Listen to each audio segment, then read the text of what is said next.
Hello दोस्तों, कैसे हैं आप सब लोग। उम्मीद करता हूं काफी अच्छे होंगे। तो दोस्तों, शिप रॉकेट आईपीओ, बिहारी लाल आईपीओ दोनों का अलॉटमेंट स्टेटस वगैरह आ चुका है। अब बारी है लिस्टिंग की। तो लिस्टिंग डे पर स्ट्रैटेजी क्या होनी चाहिए, इसको होल्ड करे सेल करे, वो हम जानेंगे इस वीडियो के अंदर। पर्सनली मुझे एक भी लॉट अलॉट नहीं हुआ है। आपको कितने हुए, कौन सी कैटेगरी के अंदर हुए, कमेंट करके जरूर बताइएगा। फिर दोस्तों, सनसाइन आईपीओ और संकेत ज्वेलर्स आईपीओ पहला दिन था इन दोनों आईपीओ में अप्लाई करने के लिए। सब्सक्रिप्शन वगैरह, लेटेस्ट जीएमबी और एंकर लिस्ट के बारे में जानेंगे, क्योंकि कल की तारीख में डिस्कस नहीं कर पाए थे। फिर कल horizon IPO, Lalita jewellery IPO, दोनों आईपीओ में अप्लाई करने के लिए आखिरी दिन है। तो फाइनल अपडेट मैं सुबह प्रोवाइड करवाऊंगा। इस वीडियो के अंदर काफी ज्यादा वीडियो लंबा हो जाएगा, इसीलिए मैं प्रोवाइड नहीं करवाऊंगा सुबह। फिर कल गाजा आईपीओ ओपन होने वाला है, उसका भी रिव्यू का वीडियो आपको कल सुबह तक मिल जाएगा। अभी क्या कि लेटेस्ट अपडेट वगैरह जान लेंगे और बाकी सारे आईपीओ के अपडेट लेंगे इस वीडियो के अंदर। उससे पहले आज मिल्की मिस्ट आईपीओ की लिस्टिंग थी। लिस्टिंग काफी अच्छी देखने को मिली, जैसा हमने सोचा था उसके अनुसार लिस्टिंग देखने को मिली। 165 रुपए पर ओपन हुआ, लगभग 17% जैसा खुलते ही प्रॉफिट। 181.50 पर हाईएस्ट जा गया है, मतलब अपर सर्किट लग गया। लगभग 30% जैसा हाईएस्ट प्रॉफिट पहले दिन देखने को मिला। बहुत अच्छी बात रही, बहुत ही बढ़िया बात है। और हमने डिस्कस किए थे इसके मतलब पॉजिटिव नेगेटिव पॉइंट्स। आप लिस्टिंग डे स्ट्रैटेजी रिव्यू वाला वीडियो देख लीजिएगा।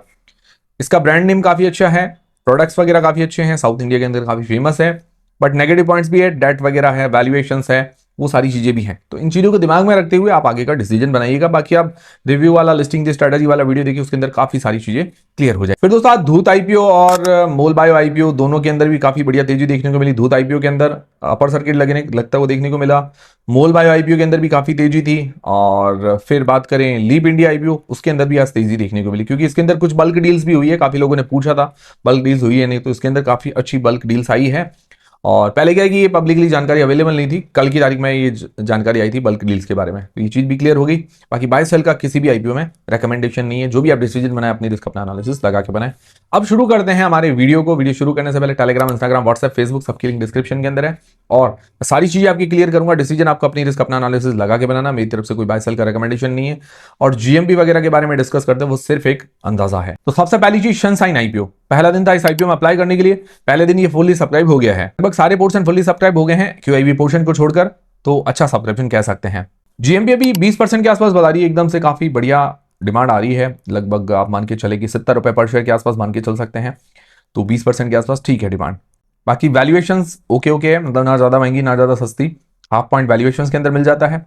और बात करें एंकर लिस्ट की, तो एंकर इन्वेस्टर्स के द्वारा करीबन 84.60 करोड़ रुपए के आसपास जुटाए गए हैं। तो उसके अंदर अगर म्यूचुअल फंड्स की बात करें तो कोई म्यूचुअल फंड बड़ा नाम शामिल नहीं है। फिर एफआईआईस के अंदर बात करें तो एफआईआईस के अंदर कोई चर्चित नाम शामिल नहीं है, बट अर्नेक्सा, जील, द एशियो, इस तरह के कुछ नाम है। फिर जैसे अदर इन्वेस्टर्स वगैरह की बात करें, उसमें इनोवेटिव विजन, खंडेलवाल, यूनिग्रोथ जैसे कुछ नाम शामिल है। तो मतलब एंकर लिस्ट ओके ओके है, खास नहीं है। म्यूचुअल फंड एफआईआईस के अंदर कोई बड़े नाम नहीं है। इन्वेस्ट जो होती है इंश्योरेंस कंपनी, उसके अंदर भी कोई बड़ा नाम नहीं है।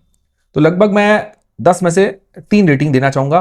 तो एंकर लिस्ट का तो हमारा 1 पॉइंट या आधा पॉइंट होता है, उसके अंदर इसको 0 पॉइंट मैं देना चाहूंगा। तो अभी भी अगर देखा जाए इसकी रेटिंग बन सकती है 2 से 2.5 के बीच में, ठीक है।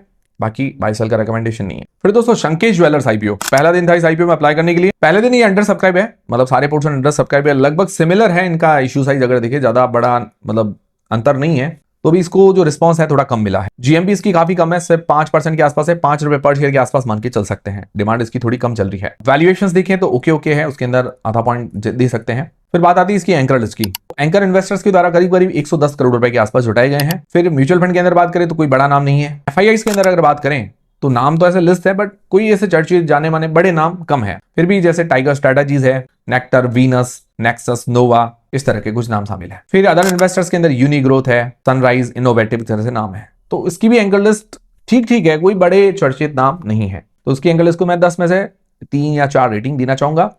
और जो हमारी 1 या आधा पॉइंट होता है उसके अंदर मैं इसको 0 पॉइंट देना चाहूंगा। तो इसकी रेटिंग अभी जो बन रही है, अभी अगर देखा जाए सब्सक्रिप्शन वगैरह काफी कम है, तो सबसे आधे से 1 के बीच में बन रही है। बाकी देखते हैं आगे कैसा कैसा इसको रिस्पांस मिलता है, अपडेट आपको मिल जाएगा। अब दोस्तों जानते हैं लिस्टिंग डे स्ट्रेटेजी। सबसे पहले शिप रॉकेट आईपीओ। तो देखिए ये 97 रुपीज के अंदर हमें अलॉट हुआ है। इसकी जो जीएमबी बता रही है 43 रुपीज के आसपास, लगभग, ठीक है। उसके अनुसार लग रहा है कि 140 रुपए के आसपास लिस्टिंग होने की एक संभावना नजर आ रही है। तो जो लिस्टिंग एज मिलने की संभावना है लगभग 45% के आसपास लग रहा है। ये जीएमबी के अनुसार, मेरे अनुसार नहीं है। मान लो एक रेंज लेके चले, थोड़ा बहुत मार्केट ऊपर नीचे रहता है, तो 130 से 160 रुपए के बीच में लिस्टिंग होने की एक संभावना नजर आ रही है। बाकी तो देखते हैं कल क्या होता है, कैसी डिमांड सप्लाई रहता है। अब लिस्टिंग डे पर स्ट्रैटेजी क्या होनी चाहिए, तो देखिए स्ट्रैटेजी फिक्स होनी चाहिए, मैं आपको कहता भी हूं। अगर आपने लिस्टिंग गेंस के लिए सोचा है तो लिस्टिंग गेंस लेकर एग्जिट होना बढ़िया स्ट्रैटेजी। लॉन्ग टर्म के लिए सोचा है तो हम इसके लिए पॉजिटिव नेगेटिव देख लेते हैं। और लिस्टिंग गेंस के लिए सोचा किसी का रखने का भी मन है, मान लो तो इसके अंदर जैसे लॉस के अंदर कंपनी एक नेगेटिव है, बाकी कुछ चीज का सेक्टर कहें या नाम कहें तो वो थोड़ा है।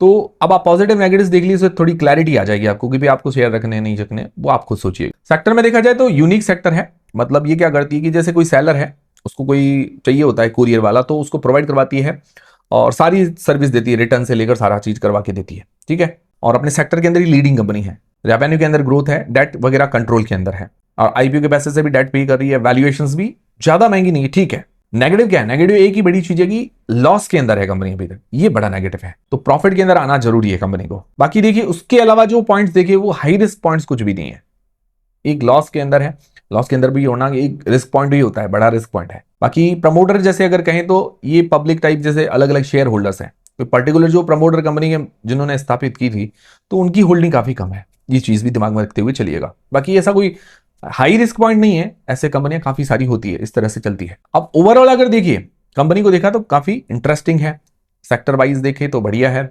और सेक्टर के अंदर लीडिंग भी है, रेवेन्यू के अंदर ग्रोथ है, डेट वगैरह भी कंट्रोल वगैरह के अंदर है, सारी चीजें हैं। बट एक ही बड़ा फैक्टर है, कंपनी का प्रॉफिट के अंदर आएगी, प्रॉफिट के अंदर आना काफी ज्यादा जरूरी है। तो अब देखिए अगर आप लगता है कि भाई कंपनी जब तक प्रॉफिट में ना आए या आने वाले टाइम में देखिए कब आती है, तो इस चीज पर अगर आपको दाव खेलना है तो अलग चीज है, और आपको लगता है मुझे इसमें रिस्क नहीं लेना है तो भाई जितना लिस्टिंग मिला लेकर एग्जिट हो जाए, बढ़िया स्ट्रेटेजी है, ये सोचना आपको है। पर्सनली अगर आप मुझे पूछेंगे तो ये वाकई में लॉन्ग टर्म में स्टडी करने जैसी कंपनी है, बट रिस्क साथ में है।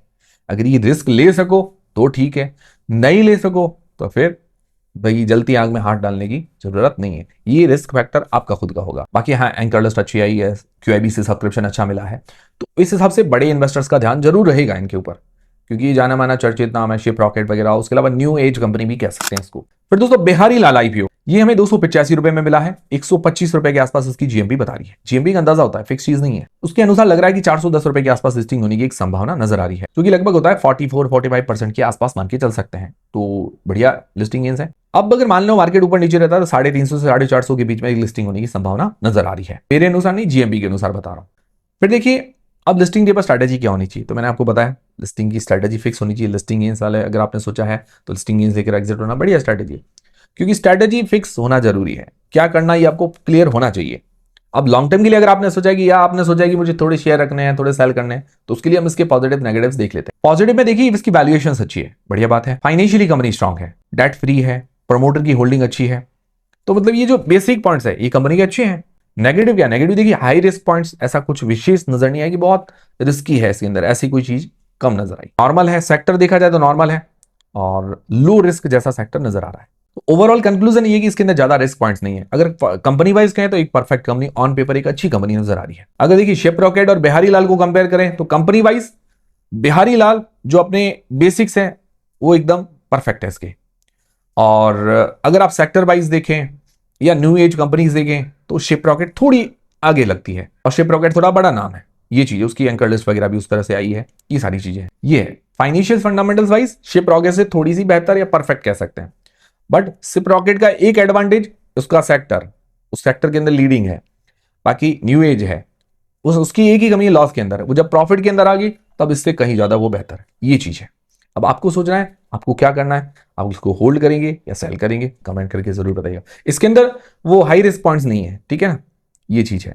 बट ये कि जो जैसे मैंने आपको बताया कि एंकर्स या बड़े इन्वेस्टर्स तो नॉर्मल सेक्टर की तरफ उनका थोड़ा ध्यान कम जाता है, ये चीज होती है। बाकी हाँ, स्टडी करने जैसी कंपनी इग्नोर करने जैसी नहीं है। बाकी बाय सेल का रिकमेंडेशन नहीं है, जो भी आप डिसीजन बनाए अपनी रिस्क अपना एनालिसिस लगा के बनाए। फिर दोस्तों कल की तारीख में 2 आईपीओ में अप्लाई करने के लिए आखिरी दिन है, उनका लेटेस्ट अपडेट जान लेते हैं। फाइनल अपडेट सुबह, तो अभी हॉरिजन आईपीओ, तो सारे पोर्शन अभी तक अंडर सब्सक्राइब है, 0.24 टाइम्स ये सब्सक्राइब हुआ है, ठीक है, अभी तक सारे पोर्शन अंडर सब्सक्राइब है। जीएमपी सिर्फ 2% है, ₹2 पर शेयर के आसपास मान के चल सकते हैं, डिमांड काफी कम है, ठीक है, अभी ये लेटेस्ट अपडेट हो गया। फिर ललिता ज्वेलरी आईपीओ, सब्सक्रिप्शन 3 गुना के आसपास हो चुका है, लगभग सारे पोर्शन फुल्ली सब्सक्राइब है, जीएमपी 16% है, ₹32 पर शेयर, ये इसका लेटेस्ट अपडेट हो गया। कल की तारीख में सुबह फाइनल अपडेट का वीडियो मिल जाएगा। फिर दोस्तों गाजा अल्टरनेटिव आईपीओ कल की तारीख में ओपन होने वाला है, इसके भी रिव्यू का वीडियो आपको कल सुबह तक मिल जाएगा। जीएमपी इसकी 3% के आसपास है, ₹5 पर शेयर, डिमांड इसकी भी काफी कम है। फिर दोस्तों टेम्पसेंस आईपीओ, उसका रिव्यू का वीडियो मैं डाल चुका हूं, अभी लेटेस्ट जीएमपी 53% के आसपास, ₹160 पर शेयर। बाकी एक और नए अपकमिंग आईपीओ की अनाउंसमेंट हुई है, ऑगमेंट इंटरप्राइजेस 21 से 25 अगस्त के बीच में ओपन रहेगा, जीएमपी लगभग ₹180 पर शेयर, 22% के आसपास बता रही है, इसकी भी डिमांड अच्छी है। अब देखते हैं कंपनी क्या काम करती है। फिर दोस्तों एक और कंपनी स्काईवेज, जिसकी जीएमपी लगभग 24% के आसपास बता रही है, 32 रुपए पर शेयर। इसका भी रिव्यू का वीडियो अब लगभग कल तक सारे रिव्यू के वीडियो आपको मिल जाएंगे। तो ये थे दोस्तों सारे आज के अपडेट्स। उम्मीद करता हूं हमारा वीडियो, हमारी जानकारी आपको पसंद आएगी, हेल्पफुल लगी तो वीडियो को लाइक जरूर करें, चैनल को सब्सक्राइब कर ले। मिलते हैं दोस्तों अगले वीडियो के अंदर।